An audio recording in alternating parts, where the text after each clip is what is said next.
Ricky Stenhouse Jr. joins us in 200 miles an hour, my man. That's a fast route around that track. How did it feel? Yeah, our car was really good from our very first practice run on Saturday, and so I felt really confident going into Sunday's qualifying effort. And being the 18th car out, we put our Kroger Chevrolet on the front row or on the pole, at the time, and I had to sit there and keep waiting for all the other cars to go, and made it a little nerve-wracking, but we had enough speed to hold everybody off. Take me through your emotions, because this is obviously your first go-round with the new team. So there had to be some added pressure internally as you took your seat for the first time. Take us through those first few steps of getting out on the track with the new team, new car, new feeling, really. Yeah, there was a little bit of pressure on different sides. I got my crew chief, Brian Patty, to come over with me. I got Mike Kelly to come over with me, and Ernie and Tad and Jody took a chance on us three coming over and kind of being a team together. And when they came in, they had a lot of ideas. They merged those with everybody at JTG Doherty Racing's ideas, and they went to work in the shop and worked really, really hard all off season. And you just hope it pays off by the time you get down to Daytona. And obviously it paid off in a big way for us. So there was pressure on different things, for me, but leaving pit road, knowing that I feel like we had a shot at winning the Daytona 500 pole. It's all about not making mistakes, not missing a shift, making sure I do everything that I need to do to get my car up to speed as quick as possible. So that was a little nerve-wracking, but all in all, it was a smooth qualifying day. As you look back at 2019, ahead to 2020, I think the big story was just the consistent performance of the Joe Gibbs Racing team.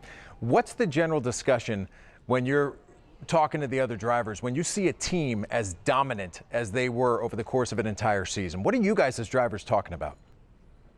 Yeah, I mean, we obviously talk about how fast those cars are and how fast they are at all different types of tracks, and we work with our teams to try and figure out how we're going to catch up, what we need to do to be better, and that's what we did all off season is look at those racetracks where we can improve and what we need in our race cars to be faster. Chevy came out with a new Camaro ZL1 1LE Camaro, and it's nice that some of the things that I feel like the new body brings us is things that the teams were looking for last year. And so I think we're going to have a good head start headed into Las Vegas. We did a lot of testing in the wind tunnel this offseason. Hopefully we can kind of close that gap to the Toyotas. They were really fast last year, like you said. So everybody's chasing them, but we're all working really hard. And I feel like my team's put in a lot of good effort, not just for our Daytona 500 effort, but our season in general. And I'm looking forward to obviously the race coming up on Sunday, but looking past that, getting in our other race cars at different racetracks to see that speed that we built over the off season and see all that hard work pay off. When I look at your personal track record, it's no surprise that you achieved this week, because you've had success at Talladega, you've had success at Daytona throughout the course of your career. What do you like about these big tracks? What is it about those tracks that really fits your style of driving?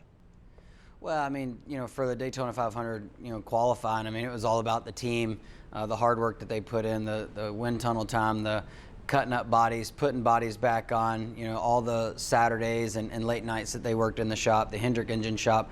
All that goes into, qualifying on the pole here for the Daytona 500. As far as the racing goes, it's just a style of racing that's kind of suited me ever since I started racing in the Xfinity Series, came over in my Cup career, and obviously I know going in that over the last few years this was my best opportunity to put myself in position to win a race, to make the playoffs, and we were able to do that in 2017.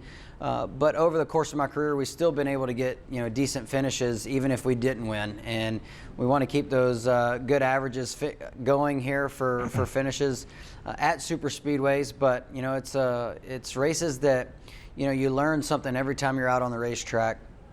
You're constantly looking to see what you can do to kind of better yourself throughout the race, and then put yourself in the best position to win at the end. And it's been good for us so far throughout my career, like you said, but we've had our ups and downs. We've still had some DNS, and you don't ever want to do that, especially come Sunday. It could be treacherous when you're going such high speeds on a super speedway like this. And one of the big stories coming into 2020 is that there's going to be a whole cast of very young drivers joining this circuit. Do you have any reason for concern of the level of experience going into Sunday's race? How do you think it's going to, the first few laps, how are they going to play out as people start to get used to each other a bit? Yeah, I think, obviously it's, I was in a drafting session during practice, and Denny forgot that I was in the 47 this year. And so, just trying to get used to who's in what car after people switching around. Like you said, the new people coming in, having some rookies.